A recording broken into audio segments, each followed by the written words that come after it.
빈소가 없고 조문도 받지 않는데 주변에 부고를 알려도 괜찮을까 고민하는 분들이 있습니다.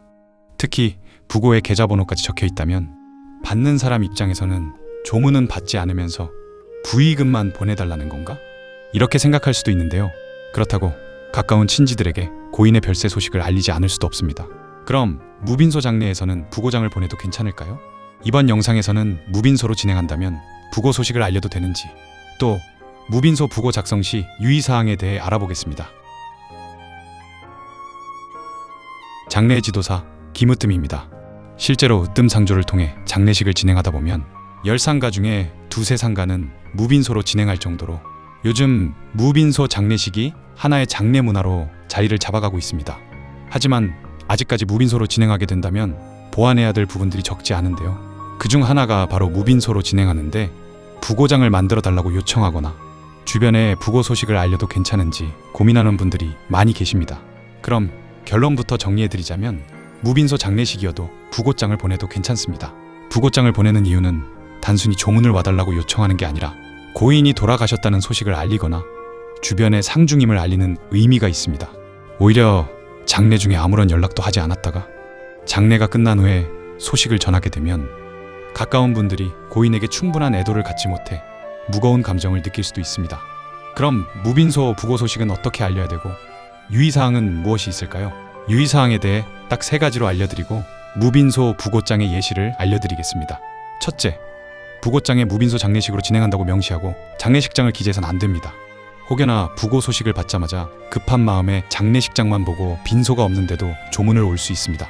둘째, 무빈소 부고장을 작성하더라도 계좌번호는 신중하게 기재하셔야 합니다. 무빈소 장례는 스몰 웨딩처럼 가까운 친인척과 지인들을 중심으로 조용하게 진행하는 경우가 많습니다. 스몰 웨딩 청첩장에 계좌번호를 반드시 적지 않는 것처럼 무빈소 부고장에도 계좌번호를 꼭 넣어야 하는 것은 아닙니다. 계좌번호를 따로 적지 않더라도 마음을 전하고 싶은 분들은 부의금을 직접 전달하거나 유가족에게 계좌번호를 별도로 문의하기도 합니다. 반대로 무빈소 부고장의 계좌번호를 지나치게 강조하면 받는 사람 입장에서는 조문은 받지 않으면서 부의금만 보내달라는 의미로 받아들일 수도 있습니다. 셋째, 부고 소식을 알린다면 누구에게 전달할지 결정해야 합니다. 무빈소 장례는 불특정 다수에게 부고장을 보내기보다는 고인과 생전에 가까이 지낸 분들, 그리고 상주에 가까운 친지와 직장 동료를 중심으로 부고 소식을 전달하는 것이 무난합니다. 이때 고인의 입관식에 참관을 희망하는 분이 있다면 장례식장에 몇 시까지 도착하면 되는지 미리 안내해 주시면 됩니다. 다만 여기에도 주의할 점이 있습니다. 종교단체나 지인들이 한꺼번에 방문하여 많은 인원이 모이게 되면 입관식과 발인 일정에 차질이 생길 수 있습니다. 또한 장례식장에 따라서는 무빈소 장례의 참관 인원을 제한하거나 대기할 수 있는 공간이 충분하지 않은 경우도 있습니다. 따라서 입관식에 참관할 인원이 많을 것으로 예상된다면 장례 지도사와 사전에 상의한 뒤 참관 인원과 방문 시간을 조율하는 것이 좋습니다. 지금까지 말씀드린 내용을 정리하면 무빈소 부고장에는 빈소가 없다는 사실을 명확하게 안내하고 계좌번호는 신중하게 기재하며 부고 소식을 전달할 범위를 적절하게 정해야 합니다. 그렇다면 실제 무빈소 부고장은 어떻게 작성하면 될까요? 문자로 작성하는 기준으로 예시로 설명해 드리겠습니다. 우선 상단에 부고라고 입력하신 후에 고인의 성함과 종교에 따라 인사말을 기재합니다. 일단 종교가 없다는 가정 하에 작성해 보겠습니다.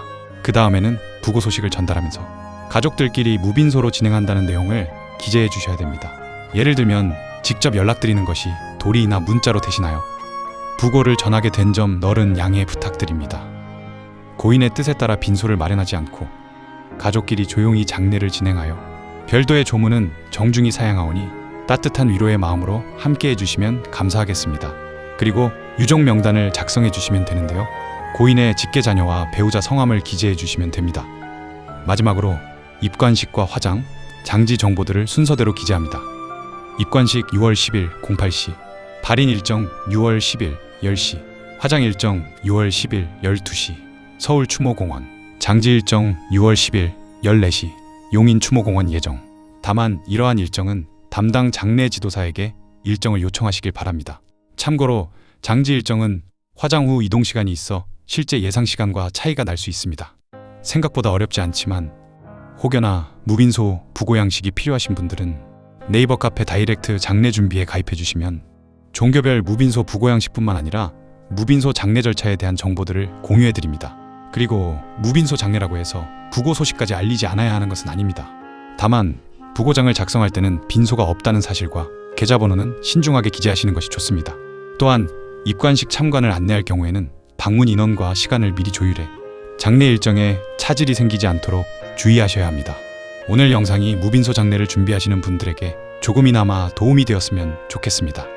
이 외에도 장례와 관련해 궁금한 점이 있다면 댓글로 남겨주시거나 네이버 카페 다이렉트 장례 준비에 가입하시면 여러 정보가 있습니다. 지금까지 장례 지도사 김으뜸이었습니다. 감사합니다.